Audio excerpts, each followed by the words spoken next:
Cricketer was awarded the Padma Shri इन 2025 यानी 2025 में जो है ना किस क्रिकेटर को जो है पद्म श्री अवार्ड से जो है आपका सम्मानित किया गया है।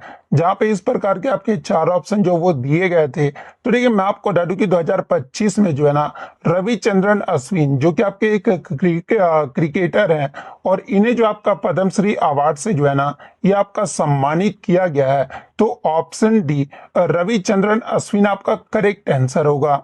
इसके अलावा अगर आगे के शिफ्ट में अगर आपसे पूछा जाए कि वर्ष 2025 में जो है ना कुल कितने व्यक्तियों को जो है ये पद्म पुरस्कार जो है आपका दिया गया है। तो देखिए वर्ष 2025 में जो है ना टोटल आपके 139 पर्सन्स को जो है ना ये पद्म पुरस्कार जो है आपका दिया गया है और इसमें आपका 7 व्यक्तियों को जो है ये पद्म विभूषण जो वो दिया गया है। 19 व्यक्तियों को जो है ये आपका पद्म भूषण और 113 व्यक्तियों को जो है ना ये आपका पद्म श्री पुरस्कार जो आपका दिया गया है। तो ये पॉइंट भी आप ध्यान में रखिएगा। 7 जो पद्म विभूषण दिया गया ना वो आपके लिए बहुत ज्यादा इंपॉर्टेंट है क्योंकि यहाँ से एग्जाम में प्रश्न जो वो पूछे जाते हैं। एक तो आपके जो है दुबुवर नागेश्वर रेड्डी जिन्हें आपका जो है मतलब मेडिसिन के क्षेत्र में जो है ना ये आपका पद्म विभूषण जो आपका दिया गया है और ये आपका किस स्टेट से आपका बिलोंग करते हैं। तो आपका तेलंगाना स्टेट से बिलोंग करते हैं।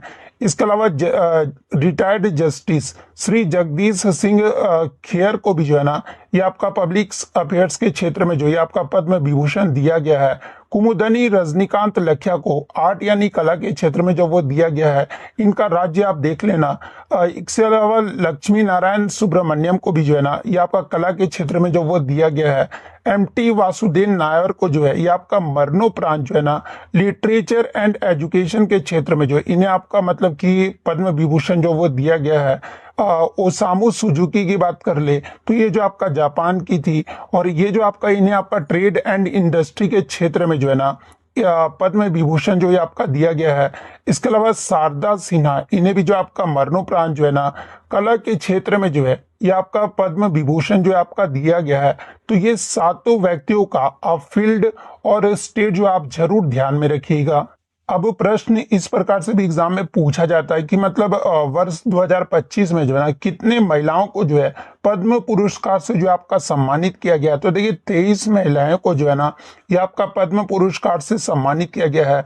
इसके अलावा अगर विदेशी एनआरआई या फिर पीओओसीआई कैटेगरी में अगर पूछा जाए तो आपका 10 लोगों को जो आपका सम्मानित किया गया है और 13 हस्तियां ऐसी है ना जिन्हें आपका मरणोपरांत जो है ये आपका पुरस्कार जो आपका 2025 में जो आपका दिया गया है। तो ये सारे फैक्ट जो आपको ध्यान में रखना है।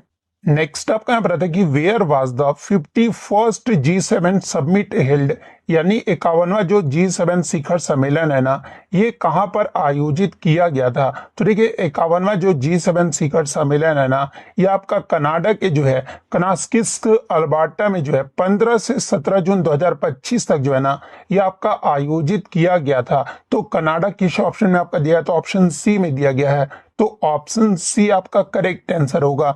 इसके अलावा 2025 के G7 शिखर का अगर थीम यानी विषय अगर पूछा जाए क्या रहा था तो देखिए इसका जो थीम है ना ये आपका protecting communities building energy security and accelerating the digital transition. इसके अलावा and securing the partnership of the future ये जो आपका इसका जो वो थीम रहा था।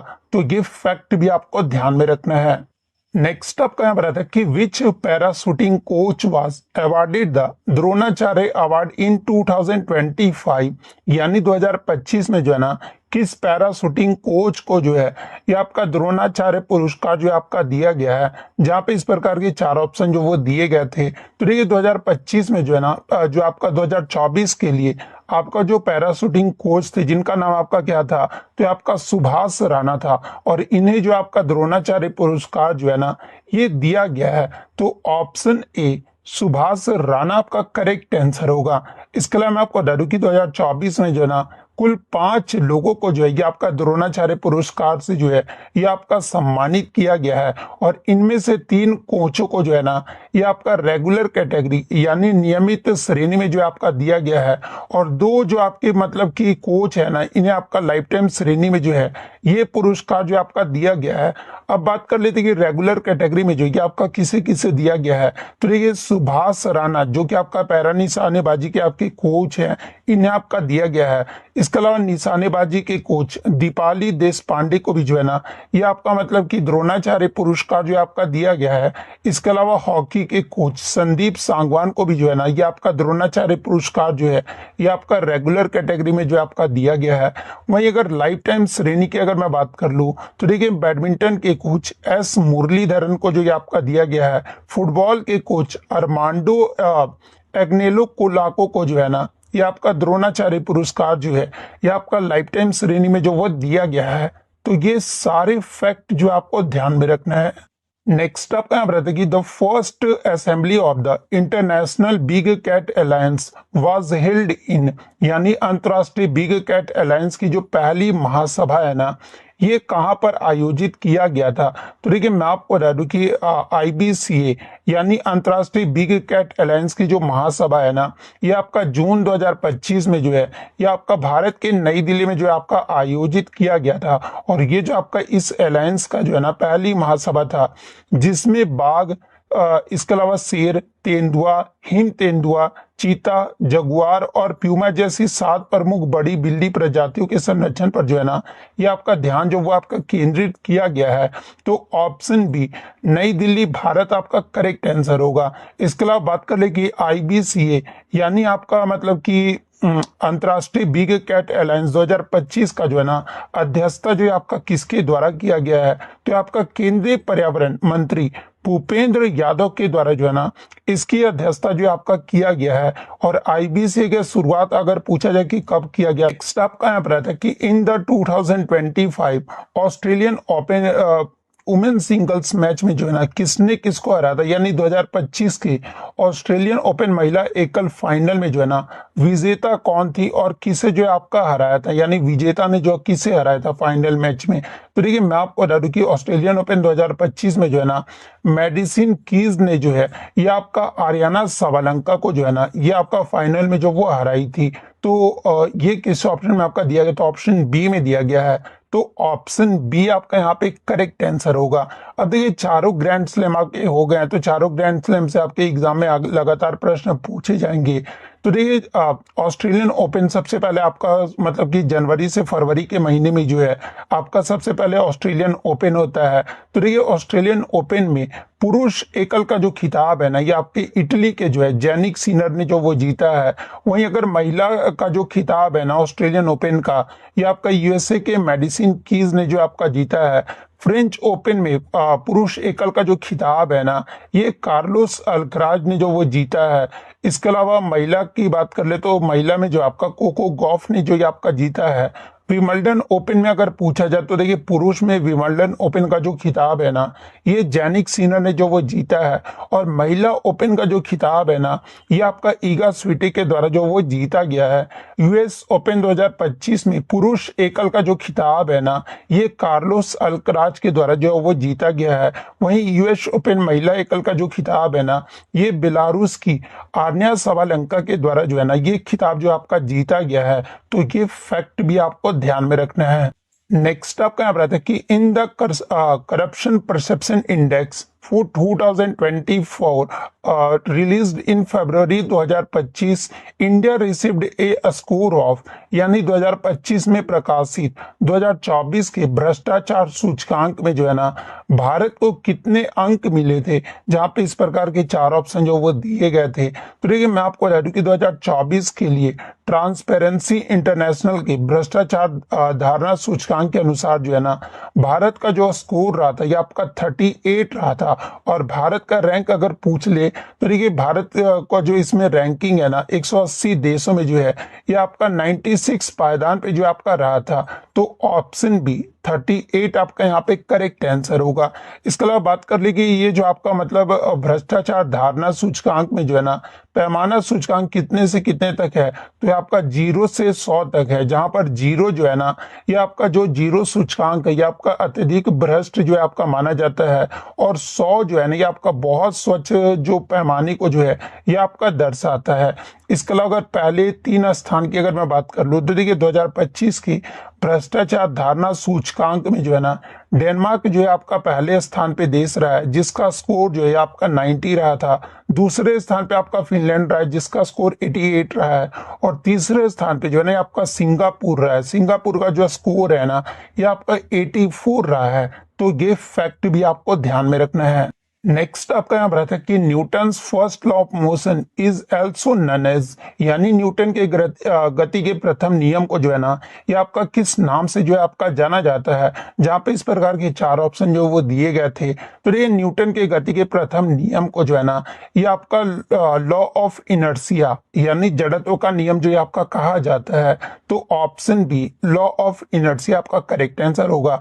और मैंने कल भी आपको बताया था कि न्यूटन के द्वारा आपका 3 गति के नियम दिए गए थे, जिसमें पहले नियम को जो है कि आपका जड़त्व का नियम कहा जाता है, दूसरे नियम को जो है आपका संवेग का नियम कहा जाता है, और तीसरे नियम को जो है ये आपका क्रिया प्रतिक्रिया का नियम जो है आपका कहा जाता है। तो ये फैक्ट भी आपको ध्यान में रखना है।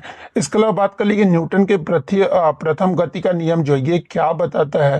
तो देखिए इसका जो प्रथम गति का जो नियम है ना कि कोई वस्तु स्थिर अवस्था में या फिर समान गति में चलती रहती है ना जब तक इस पर आपका कोई भी एक्सटर्नल फोर्स ना लगे।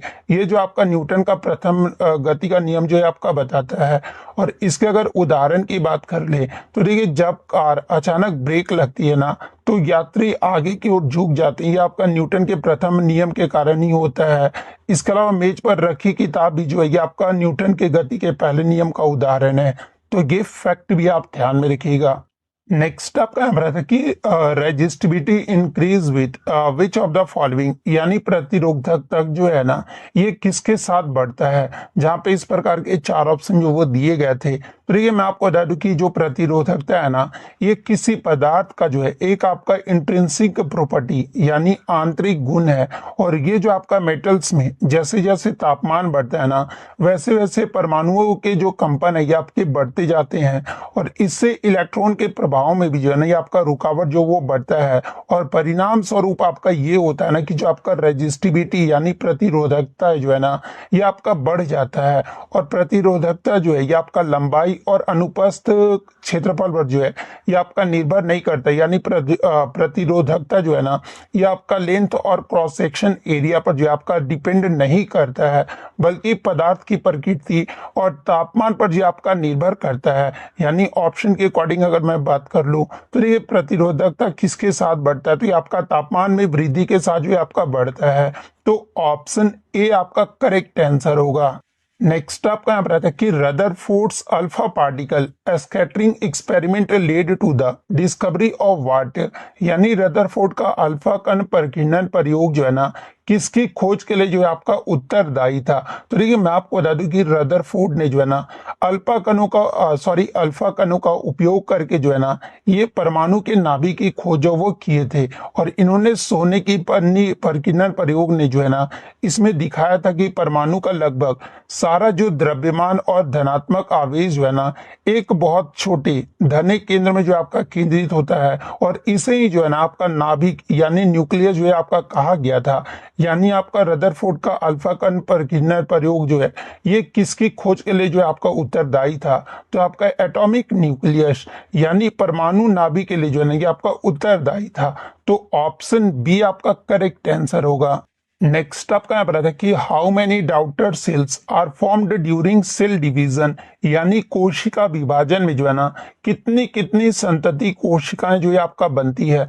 जहां पे इस प्रकार के 4 ऑप्शन जो वो दिए गए थे। तो देखिए मैं आपको बता दूं कि कोशिका विभाजन के प्रकार के आधार पर जो है ना संतति कोशिकाओं की जो संख्या है ये आपका अलग अलग होता है। जैसे कि माइटोसिस में अगर बात कर ली यानी समसूत्री विभाजन में जो है ना एक जनक कोशिका से जो है आपके दो संतति कोशिकाएं जो है आपका बनती है, जबकि अगर मियोसिस यानी अगर अर्धसूत्री विभाजन में बात कर ले तो एक जनक कोशिका से जो है ना ये आपके चार संतति कोशिकाएं जो ये आपका बनती है।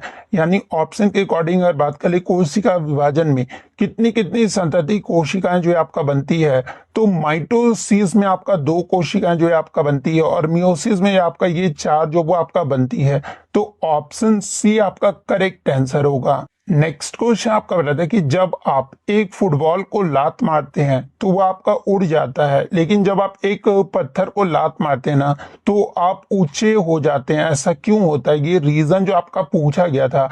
तो देखिए ऐसा इसलिए होता है ना क्योंकि पत्थर जो है ये आपका फुटबॉल से भारी होता है और भारी वस्तुओं का जो जड़त्व होता है ना ये आपका ज्यादा होता है, और जब हम फुटबॉल को किक मारते हैं ना तो उसका जो द्रव्यमान है ये आपका कम होता है और जड़त्व भी जो है ना ये आपका कम होता है। इसलिए हमारे किक से लगाया गया जो बल है ना उस पर कार्य जो है आपका करता है और इसलिए वो आपका बड़ा विस्थापन भी जो है आपका दर्शाता है। लेकिन पत्थर के मामले में जो है ना ऐसा नहीं होता है क्योंकि उसका जो द्रव्यमान है ये आपका ज्यादा होता है और जड़त्व भी जो है ये आपका ज्यादा होता है। इसलिए हम लोग मतलब कि एक पत्थर को लात मारते तो आप ऊंचे हो जाते हैं। ये जो आपका ऐसा इसलिए होता है। तो ये वाला ऑप्शन आपका करेक्ट आंसर होगा। नेक्स्ट आपका बताते हैं कि which type of reaction occurs between barium chloride and sodium sulphate, यानी बेरियम क्लोराइड और सोडियम सल्फेट के मध्य जो है ना कौन सी अभिक्रिया होती है। जहां पे इस प्रकार के चार ऑप्शन जो वो दिए गए थे। तो देखिए मैं आपको बता दूं कि बेरियम क्लोराइड और सोडियम सल्फेट के मध्य जो है ना ये आपका डबल डिस्प्लेसमेंट रिएक्शन यानी द्विविस्थापन अभिक्रिया होती है और इस अभिक्रिया में जो है ना आयनों का जो है आपका आदान प्रदान होता है, जिससे बेरियम सल्फेट का जो है ये आपका सफेद अवक्षेप और सोडियम क्लोराइड जो है आपका बनता है, यानी प्रोडक्ट जो बनता है ना ये आपका बेरियम जो आपका मतलब कि यहाँ पर प्रोडक्ट आपका क्या बन रहा है। तो आप यहाँ पे क्लियरली देख सकते हैं कि आपका बेरियम सल्फेट और सोडियम क्लोराइड जो है ना ये आपका मतलब कि इसका प्रोडक्ट बन रहा है और इस अभिक्रिया को जो है ना ये आपका अवक्षेपण अभिक्रिया भी जो वो कहा जाता है। और क्यों कहा जाता है? क्योंकि इसमें जो है ना एक आपका अघुलनशील अवक्षेप भी जो है आपका बनता है। इसके अलावा आपका अभिक्रिया भी जो वो देख सकते हैं कि इस अभिक्रिया में आपका प्रोडक्ट जो वो क्या है, जिसमें आपका सोडियम क्लोराइड जो है ना ये आपका जल में घुलनशील रहता है, वहीं बेरियम जो सल्फेट है ये आपका जल में अघुलनशील होता है और ये विलयन सी एक सफेद ठोस के रूप में जो है ना ये आपका बाहर निकल जाता है। तो डबल डिस्प्लेसमेंट रिएक्शन यानी द्विविस्थापन अभिक्रिया किस ऑप्शन में आपका दिया गया है? तो ऑप्शन सी में दिया गया है। तो ऑप्शन सी आपका यहाँ पे करेक्ट आंसर होगा। नेक्स्ट आपका यहाँ पर देखिए how many daughter cells are formed after one cycle of binary fusion, यानी द्विविखंडन के एक चक्र के बाद जो है ना कितनी संतति कोशिकाएं जो है आपका बनती है। तो देखिए मैं आपको बता दूं कि द्विविखंडन यानी बाइनरी फ्यूजन जो है ना ये एक आपका अलैंगिक जनन का एक प्रकार है जो सामान्यतः जो है ना एक कोष के जीवों जैसे कि अमीबा हो गया, पैरामीशियम हो गया और बैक्टीरिया में जो है ना ये आपका पाया जाता है। और देखिए इस प्रक्रिया में एक जनक कोशिका पहले ही जो है अपने आनुवंशिक पदार्थ यानी डीएनए की प्रतिकृति जो ये आपका बनाता है। इसके बाद कोशिका जो है ना ये आपका दो समान जेनेटिकली आइडेंटिकली भागों में जो है आपका विभाजित होता है और परिणाम स्वरूप आपका ये होता है ना कि एक द्विखंडन चक्र के बाद जो है ये आपका दो संतति कोशिकाएं जो है आपका बनती है। इसलिए आपका कितने मतलब डॉटर सेल्स बनते हैं? तो आपके दो डॉटर सेल जो है आपके बनते हैं। तो ऑप्शन बी दो आपका करेक्ट आंसर होगा। नेक्स्ट आपका यहाँ पर आता है कि gold, silver and platinum naturally occur in which state, यानी सोना, चांदी और प्लेटिनम की जो प्रकृति में जो है ना किस अवस्था में जो आपके पाए जाते हैं। जहाँ पे इस प्रकार के चार ऑप्शन जो वो दिए गए थे। तो देखिए मैं आपको बता दूं कि सोना, चांदी और प्लेटिनम जो है ना ये प्रकृति में जो है ये आपके फ्री स्टेट यानी मुक्त अवस्था में जो आपके पाए जाते हैं। और कभी कभी एग्जाम में पूछा जाता है कि क्यों पाए जाते हैं। तो देखिए ऐसा इसलिए होता है ना क्योंकि ये जो धातुएं हैं ये आपका रासायनिक रूप से बहुत ही कम प्रतिक्रियाशील होते हैं और हवा, पानी या फिर अन्य रसायनों के साथ जो है ना आसानी से जो आपका प्रतिक्रिया नहीं करते हैं, जिससे वे अपनी शुद्ध मौलिक रूप में जो है ना ये आपका बना रहता है। इसलिए आपका ये फ्री स्टेट में जो आपके पाए जाते हैं। तो ऑप्शन बी फ्री स्टेट आपका करेक्ट आंसर होगा। एक क्वेश्चन आपका रिम्स का फुल फॉर्म पूछा गया था। तो देखिए रिम्स का जो फुल फॉर्म होता है ना, ये आपका रेगुलेटरी इंफॉर्मेशन मैनेजमेंट सिस्टम होता है। तो अगर ये फुल फॉर्म दिया गया होगा तो ये वाला फुल फॉर्म आपका करेक्ट आंसर होगा। नेक्स्ट आपका यहाँ बताया था कि swelling in plants which cause a change in shape is due to which factor, यानी पौधे में सूजन आती है ना, जिससे आकार में परिवर्तन होता है, और ये जो आपका किसके कारण होता है। जहां पे इस प्रकार के चार ऑप्शन जो वो दिए गए थे। तो देखिए मैं आपको बता दूं कि पौधे की कोशिकाओं में जब आपका ऑस्मोसिस यानी परासरण के द्वारा पानी प्रवेश करता है ना, तो कोशिका जो ये आपका फूल जाती है, और इसी अवस्था को जो है ना ये आपका टर्जिडिटी यानी तुगोर अवस्था जो आपका कहा जाता है। और टर्जिडिटी के कारण जो है ना ये आपका पौधे सीधे जो और ड्रिंड जो आपके रहते हैं, तथा आकार में भी जो है ये आपका स्वेलिंग जो ये आपका दिखाई देता है। और ऑस्मोसिस आपका एक ऐसा प्रक्रिया है जिसमें पानी जो है ना ये आपका अर्धपारगम्य झिल्ली के माध्यम से जो है कम सांद्रता वाले घोल से जो है ना अधिक सांद्रता वाले घोल की ओर जो ये आपका जाता है। इसलिए पौधे में सूजन और आकार परिवर्तन का जो मुख्य कारण है ना ये आपका ऑस्मोसिस यानी परासरण है। तो ऑस्मोसिस किस ऑप्शन में आपका दिया है, तो ऑप्शन बी में दिया गया है। तो ऑप्शन बी आपका करेक्ट आंसर होगा। नेक्स्ट आपका यहाँ बताया था कि in July 2025 which version of the missile developed by DRDO was deployed in Ladakh, यानी 2025 के जुलाई में जो है ना डीआरडीओ द्वारा विकसित आकाश मिसाइल का कौन सा वर्जन जो है ना लद्दाख में जो है आपका तैनात किया गया था। जहां पे इस प्रकार के चार ऑप्शन जो वो दिए गए थे। तो देखिए मैं आपको बता दूं कि जुलाई 2025 में जो है ना भारतीय सेना और डीआरडीओ ने जो है लद्दाख में उच्च ऊंचाई यानी 1500 फीट पर जो है आकाश प्राइम वायु रक्षा प्रणाली का जो है ना ये सफल परीक्षण जो ये आपका किया गया है। तो ऑप्शन में आपका आकाश प्राइम जो वो दिया गया था। तो ऑप्शन सी आकाश प्राइम आपका करेक्ट आंसर होगा। नेक्स्ट आपका यहाँ बताते कि the amount of violet light's deviation when white light passes through a prism depend on its, यानी जब श्वेत प्रकाश जो है ना प्रिज्म से होकर गुजरता है तो बैगनी प्रकाश के विचलन की जो मात्रा है ना ये किस पर निर्भर करती है। जहां पे इस प्रकार के चार ऑप्शन दिए गए थे। हालांकि मैं आपको बता दूं कि रिफ्रैक्टिव इंडेक्स आपके ऑप्शन में नहीं दिया गया था, आपका इस प्रकार से ऑप्शन जो वो दिया गया था। तो देखिए मैं आपको बता दूं कि प्रिज्म में प्रकाश का विचलन जो है ना ये आपका रिफ्रैक्टिव इंडेक्स यानी अपवर्तनांक पर जो है आपका निर्भर करता है। और रिफ्रैक्टिव इंडेक्स जो है ना ये प्रकाश के जो है वेवलेंथ यानी तरंग दैर्ध्य के साथ जो है आपका बदलता है। और बैगनी प्रकाश का जो तरंग दैर्ध्य है ना ये आपका सबसे कम होता है, इसलिए उसके लिए जो अपवर्तनांक है ये आपका अधिक होता है। और विचलन भी जो ये आपका सबसे अधिक होता है। और एम्पलीट्यूड यानी आयाम केवल प्रकाश की तीव्रता या को जो आपका प्रभावित करता है, बल्कि जो आयाम है ना ये विचलन को जो आपका प्रभावित नहीं करता है। इसलिए मैं आपको बता दूं कि जो आपका वैगनी यानी वायलेट प्रकाश के विचलन की जो मात्रा है ना ये आपका वेवलेंथ यानी तरंग दैर्ध्य पर जो आपका निर्भर करता है, ना कि आपका एम्पलीट्यूड या फिर इंटेंसिटी या फिर एंगुलर फ्रीक्वेंसी पर। इसलिए ऑप्शन बी तरंग दैर्ध्य आपका यहाँ पे करेक्ट आंसर होगा। नेक्स्ट आपका यहाँ पर आता है कि amplitude is directly proportional to which of the following, यानी आयाम जो है ना निम्नलिखित में से किसके जो है ये आपका समानुपाती होता है। जहां पे इस प्रकार के चार ऑप्शन जो वो दिए गए थे। तो देखिए एम्पलीट्यूड की बात कर ले तो आपका तरंग में जो है ना कणों के अधिकतम विस्थापन को जो आपका दर्शाता है। और ध्वनि तरंगों में आयाम जितना अधिक होता है ना ध्वनि उतना ही आपका जो वो लाउड जो है आपका सुनाई देता है। इसलिए ध्वनि की जो प्रबलता यानी लाउडनेस जो है ना आयाम के सीधे जो आपका समानुपाती होता है यानी डायरेक्टली प्रोपोर्शनल होता है। और जो आपका फ्रीक्वेंसी जो आवृत्ति या फिर जो पिच होता है यानी ध्वनि का जो पिच होता है ये आपका प्रभावित जो है करता है, बल्कि आयाम को जो है आपका प्रभावित नहीं करता है। इसके अलावा स्पीड यानी वेग और जो आपका वेवलेंथ यानी तरंग दैर्ध्य भी जो है ना आयाम के सीधे आपका डायरेक्टली प्रोपोर्शनल नहीं होता है। तो आयाम ध्वनि की प्रबलता यानी लाउडनेस के जो है ना ये आपका सीधे जो वो डायरेक्टली प्रोपोर्शनल होता है। तो option C loudness of sound आपका करेक्ट आंसर होगा। नेक्स्ट आपका यहाँ बताया है कि which hormone are released by from the pituitary gland, यानी पीयूष ग्रंथि से जो है ना कौन सा हार्मोन जो है आपका निकल कि if the stigma present at the tip of the style is removed before fertilization, what will happen? यानी यदि निषेचन से पहले जो है ना वर्तिकाग्र जो कि वर्तिका के शीर्ष पर आपका होता है और इसको अगर हटा दिया जाना तो ये क्या होगा।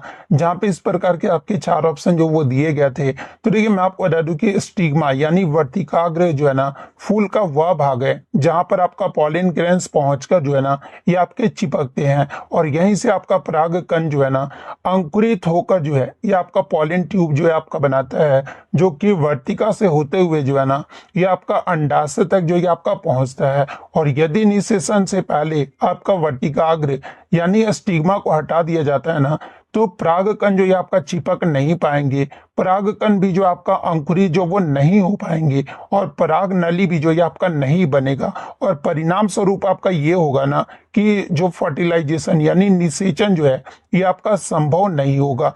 इसलिए वर्तिकाग्र यानी स्टिग्मा हटाने पर जो है ना न परागकण अंकुरित होगा और न ही आपका जो वो निषेचन होगा। इसलिए ऑप्शन के अकॉर्डिंग अगर बात कर लेना तो ऑप्शन सी जिन्होंने भी लगाया होगा उनका यहाँ पे करेक्ट आंसर होगा। नेक्स्ट आपका यहाँ रहता है कि when resistance increase which of the following occurs, यानी जब प्रतिरोध बढ़ता है ना तो निम्नलिखित में से क्या होता है। तो देखिए जब प्रतिरोध बढ़ता है, जहां पे इस प्रकार के 4 ऑप्शन दिए गए थे, तो जो आपका टेम्परेचर है ना ये भी आपका इंक्रीज होता है, यानी तापमान में भी जो वो आपका वृद्धि जो वो देखने को मिलता है। तो ऑप्शन ए तापमान में वृद्धि आपका यहाँ पे करेक्ट आंसर होगा। और देखिए इसका फॉर्मूला आप याद रखिएगा, यहाँ से न्यूमेरिकल भी आपका पूछा जाता है V = IR, ये फॉर्मूला आप जरूर याद रखिएगा क्योंकि यहाँ से एग्जाम में आपका न्यूमेरिकल आगे के शिफ्ट में आपका पूछा जाएगा।